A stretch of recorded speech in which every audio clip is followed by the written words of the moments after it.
मोहल्ले के पास कचरे का ढेर? क्या वाटर प्रोजेक्ट साइट दूसरा डंपिंग ग्राउंड बन गया है? शांति नगर के रहने वालों में गुस्सा। इस्लामपुर नगर पालिका के वार्ड नंबर 13 के शांति नगर दक्षिण पाड़ा इलाके में मौजूद एक वाटर प्रोजेक्ट को लेकर वहां के लोगों में बहुत गुस्सा भर दिया है। आरोप है कि पिछली तृणमूल सरकार के समय शुरू हुआ ये प्रोजेक्ट अभी लगभग वीरान पड़ा है और उस मौके का फायदा उठाकर प्रोजेक्ट एरिया में गहरे गड्ढों को भरने के नाम पर वहां गंदा कचरा डालकर एक तरह का डंपिंग ग्राउंड बनाया जा रहा है। स्थानीय सूत्रों के मुताबिक प्रोजेक्ट के लिए सबमर्सिबल पंप लगाने के मकसद से बोरिंग के दौरान भारी मात्रा में मिट्टी निकाली गई थी। बाद में उस मिट्टी का इस्तेमाल आमार पारा आमार समाधान प्रोजेक्ट के तहत इलाके में 2 सड़कें बनाने में किया गया, लेकिन बोरिंग की वजह से बनी गहरी गड्ढी काफी समय से खुली पड़ी थी।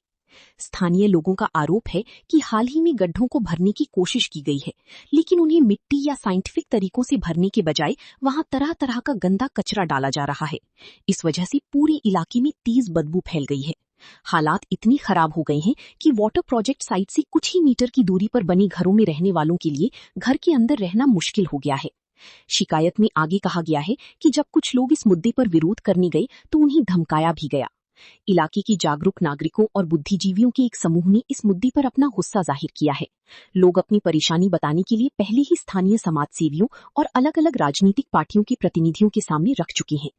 लोगों की बस एक ही मांग है, कचरा तुरंत हटाया जाए और संबंधित प्रशासन इस मामले को गंभीरता से लेकर जरूरी कदम उठाए। उन्होंने ये भी सवाल उठाया कि इलाके में इस तरह कचरा डालने से पर्यावरण प्रदूषण क्यों हो रहा है।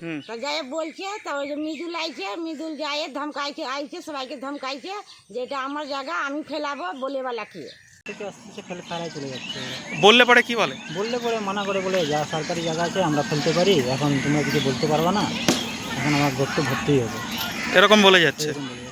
আর এই দুর্গন্ধে থাকা যাচ্ছে বাড়িতে? থাকা যাচ্ছে না, এখন কি করবো, এখন তো কিছু করা যায় না। আর কখন আসে গাড়ি? ওই তোমার ধরো 11টা 12:30টার দিকে। আজকে না হলেও 1 মাস ধরে এখানে এইভাবে ফেলে দিয়ে যাচ্ছে। ফেলে দিয়ে চলে আপনারা কেউ কিছু বলছেন না? বলতেছে, বলে যে সরকারি জায়গা আছে এখানে ফেলতে পারে বলে। সরকারি জায়গা আছে ফেলবে বলে, কিন্তু নিয়ম নেই তো। এটা কি ডাম্পিং গ্রাউন্ড? তা তো শুনে নাও, এটা বলে সরকারি জায়গা, ওখানে ফেলতে পারে। এটা কে আসে এখানটায়? পৌরসভার গাড়ি না কি গাড়ি নিয়ে আসে, এখান থেকে এখানে ফেলে যায়। কি ট্রাক্টর দিয়ে? ট্রাক্টর দিয়ে। এটা কি প্রতিদিনই ফেলা হচ্ছে? না না, প্রত্যেক দিন তো হয় না, 4 দিন 5 দিন পরে হয়, তারপরে আনে ফেলে। যাচ্ছে না পাড়াতে, এখানে দেখো যতগুলো নোংরা আছে, বললাম, বলে কি যে ওকে বলো। কাকে বলতে বলে? এই যে পপ্পুকে বলতে বলে। ওকে, ওই যে তৃণমূলের নেতা। আচ্ছা, বলছে তো এখন এই দুর্গন্ধের মধ্যে আপনারা থাকতে পারেন? আমরা থাকতে পারি না, 2টা বাড়ি তো পচা পচা গন্ধ, কি করে থাকবো, বসতেও পারি না। হাওয়া তো যখন এই ফেলতে আসছে তখন মানা করছিলেন? মানা করছি। কি বলে? বলে কি কাউন্সিলরের কাছে যা, হারাধনের কাছে এগুলো বলে। হ্যাঁ।